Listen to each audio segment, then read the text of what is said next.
basically what it is to be an artist. Because people talk about what roles are and what things are and what things are and what things are, and most people fit a format, don't they? They come in, they've got two parents as role models, they go, okay, daddy, mummy, and they just follow that inherently.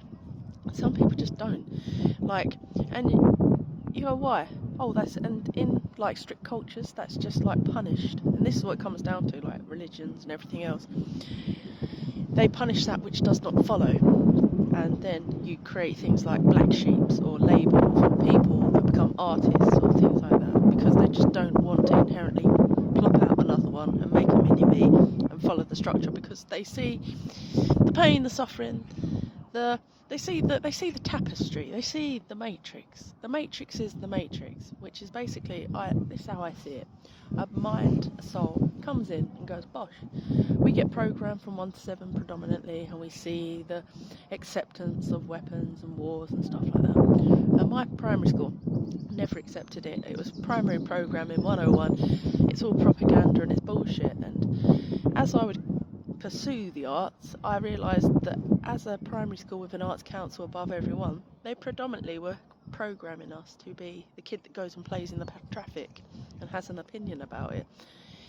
Coming from a 2.4 square home where they don't smoke pot or anything like that, it's not in my nature to be that. But if my primary school from 1 to 7 gives me all its propaganda and the end of war, take like South Bank, it's all about the end of war festival and no more wars after World War II.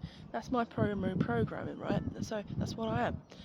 And so when I look at the matrix and everything else, I say it's the matrix. Industry is the matrix. Acceptance of newspapers perpetuating cycles is the matrix. Facilitating sadism and different ugly mentalities in humanity, that's the matrix, and that's what they do. And then what is it to be the artist? It's the person that goes knowing about, oh, no, I think I've got a purpose and a role and a teo and a reason to be here that's not your average. Now, black sheeps and all this stuff, they persecute homosexuality. What's the point? Because as somebody that is predominantly homosexually attracted to women, it's like, that's a part of a teo. You're supposed to be plopped here to find a divine spark that might put you back on a path, or there's endless reasons. And you can say, well, there's your tapestry, it's a story.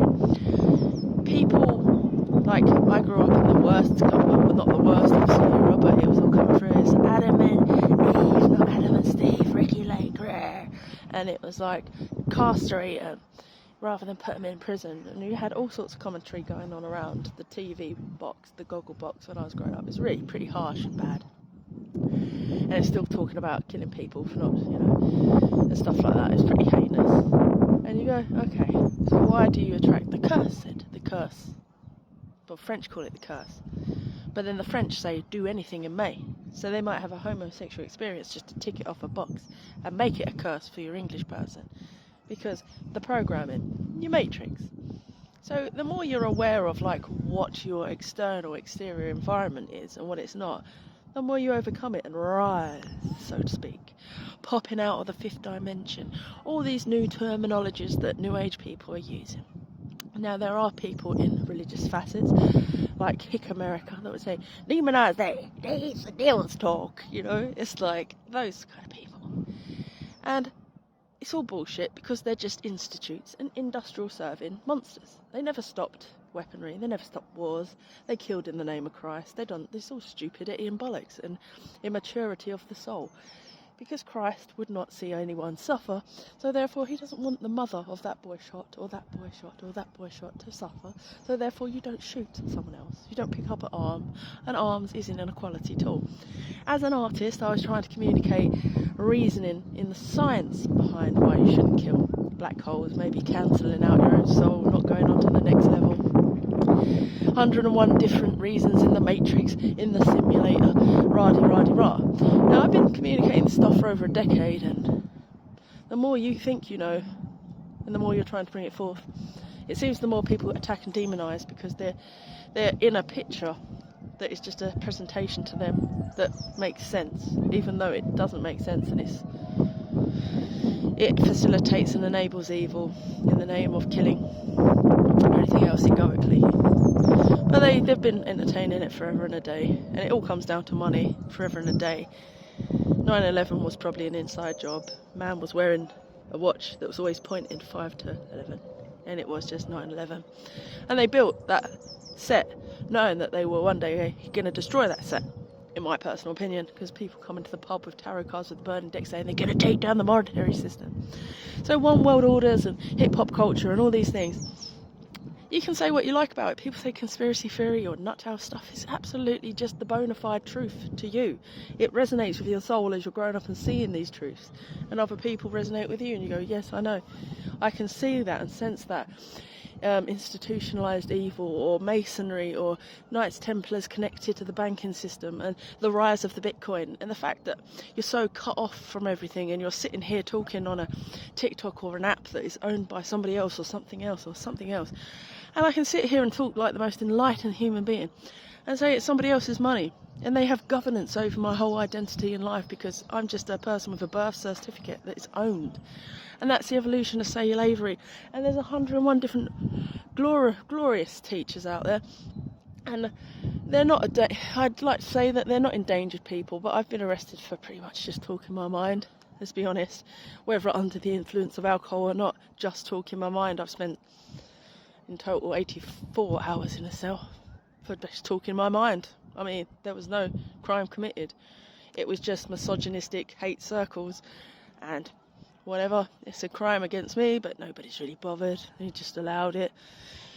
And I'm not going to be hung up as some next Christ figure just for being that clarity speaking.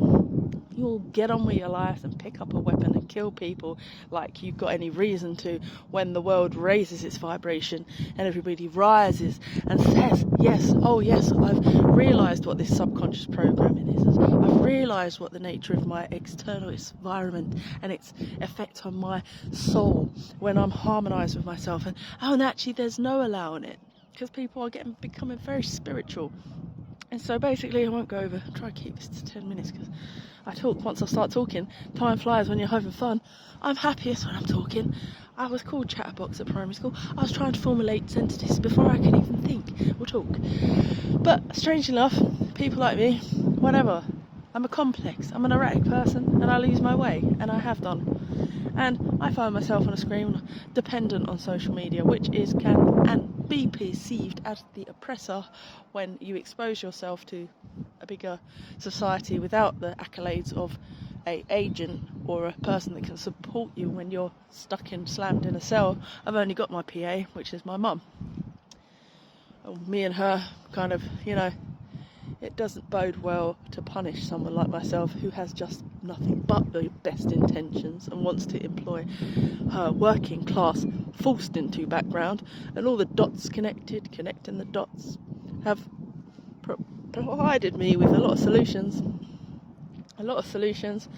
that are earth-based and community-based, because this community is nowhere near as cool and thriving as it could be within the NHS.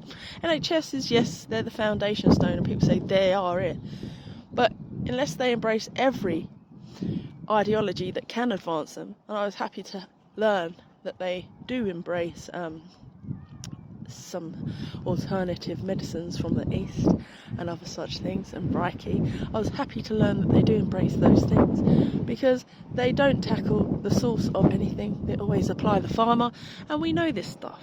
I mean, we all know this stuff, and it's becoming more transparent the more people are sharing. It's like, oh, something as bad oral hygiene can start a, bad case of gut bad health, and that can cause one triggering of arthritis, and your oral hygiene can just potentially, cause even heart disease. I mean, and that's like, some generations don't even go to the dentist, and it's like my mum's health, it would be probably glorified upon if she went to the dentist, but she doesn't go to the dentist, and you become aware of these things just as you live more and see more and more people and cases. But this stuff, like, it's just overlooked. If you go to a doctor, they just apply the bop. But so, we're all coming through, we're all coming to, and industry has always owned large parts of our cranium and loyalty, and it's about time people stop getting persecuted in cases like myself where you're just outspoken and applying new science and moving with the times onto the highest timeline. Amen.